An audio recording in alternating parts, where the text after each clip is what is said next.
De entrevista 11h35, agora 36.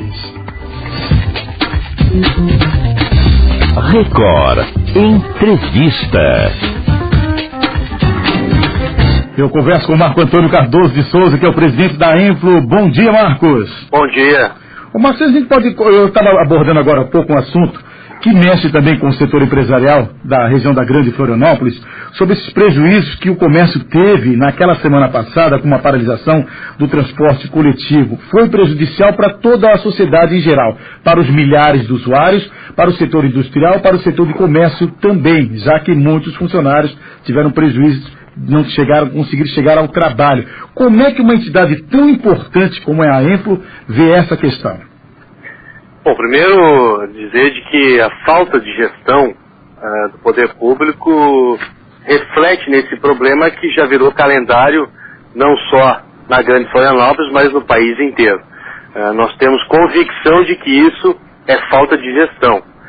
Nós, conversando com os nossos associados, chegamos à conclusão de que só na quinta-feira o prejuízo do comércio pode ter chegado em muitos empreendimentos a mais de 40%.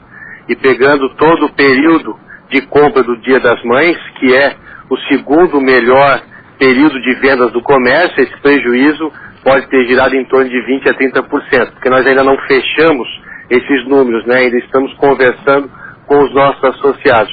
Mas, sem sombra de dúvida, o que fica, mais uma vez, é o prejuízo não só à classe empresarial, mas principalmente à população, que, diga-se de passagem, tem sofrido não só com a greve dos ônibus, mas de outros importantes setores vitais para a economia, saúde, segurança e por aí afora. Então isso foi prejudicial para o setor em geral, A gente verificou aqui que o setor foi todo prejudicado, envolve toda uma sociedade, e agora eles anunciam, agora há pouco chegou a informação aqui à nossa produção, que eles devem paralisar novamente.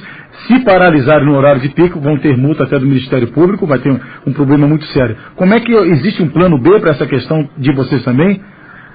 Olha, a falta de habilidade, porque um dos principais pontos que motivou aí esses movimentos até na quinta-feira um pouco mais violentos, é o fato de a perspectiva de mais de 350 trabalhadores serem demitidos, isso comprova a falta de habilidade de lidar com a situação, nós temos convicção de que não se pode realmente colocar, não se pode abdicar da tecnologia, mas também não se pode pensar em colocar trabalhadores da noite para o dia na rua, usando um termo bem pejorativo, na rua, de uma forma assim abrupta. Então, era preciso se pensar numa estratégia, se apresentar um plano alternativo, seja dentro do próprio setor de transporte, ou seja, numa outra alternativa de recolocação desses trabalhadores. É preciso ter um mínimo de sensibilidade para lidar com esse tipo de situação. O plano B que nos resta é acompanhar isso de perto, até porque a greve é um direito do trabalhador, desde que respeitem os seus limites, colocar o mínimo de frota na rua, os horários, enfim, tudo isso que a Justiça já determinou e que a gente tem visto que, infelizmente, nos últimos anos não vem sendo respeitado. É acompanhar isso de perto, esperar de que o poder público haja de uma forma inteligente e evite que novos problemas do gênero aconteçam, como aconteceu na última quinta-feira. Esperar o bom senso das partes, da negociação, enfim, e quando se comece a pensar no transporte coletivo e em outras questões da região metropolitana, não só agora, na hora do problema, na hora de que a coisa aperta, mas principalmente com planejamento para em médio e longo prazo no mínimo, Ô Márcio, aproveitando a oportunidade também, que é o presidente da Enflo, o Senado aprovou um projeto que beneficia micros e pequenas empresas, estabelecendo um limite ao poder dos estados de adotar a substituição tributária. Como é que vocês receberam essa informação? Isso ainda precisa ser sancionado, ainda se discute alguns detalhes dessa legislação. Aliás, tudo que envolve micro e pequena empresa no país, que gera aí mais de 60% dos empregos, tem sido muito discutido nos últimos tempos.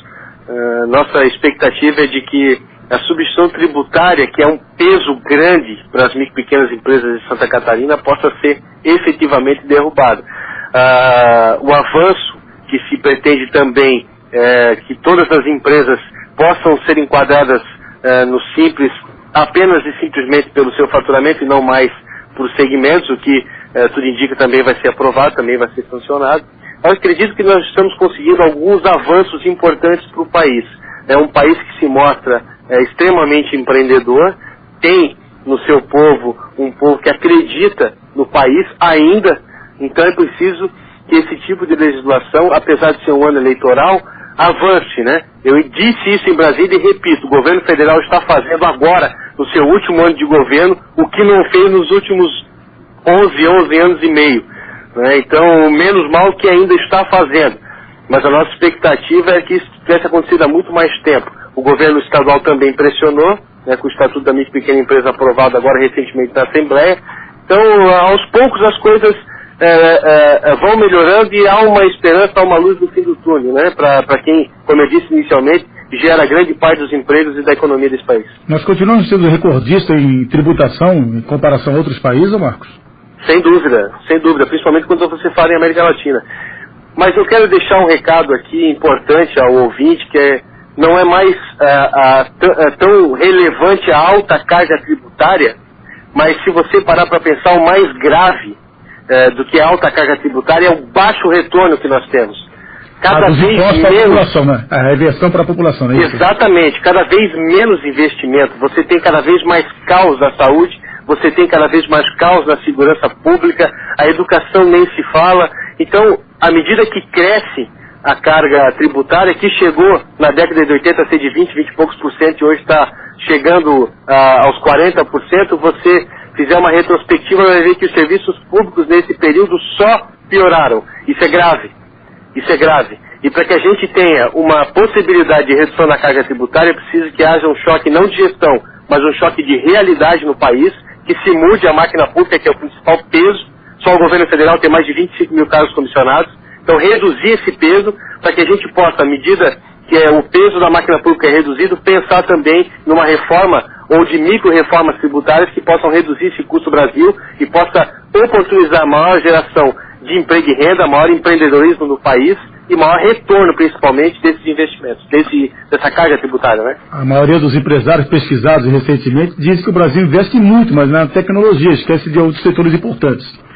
Sim, e fora o que se perde ao longo do caminho do investimento, né? Você tem hoje investimentos no país que, se fossem feitos diretamente pela iniciativa privada, custariam 3, 4, 5 vezes menos.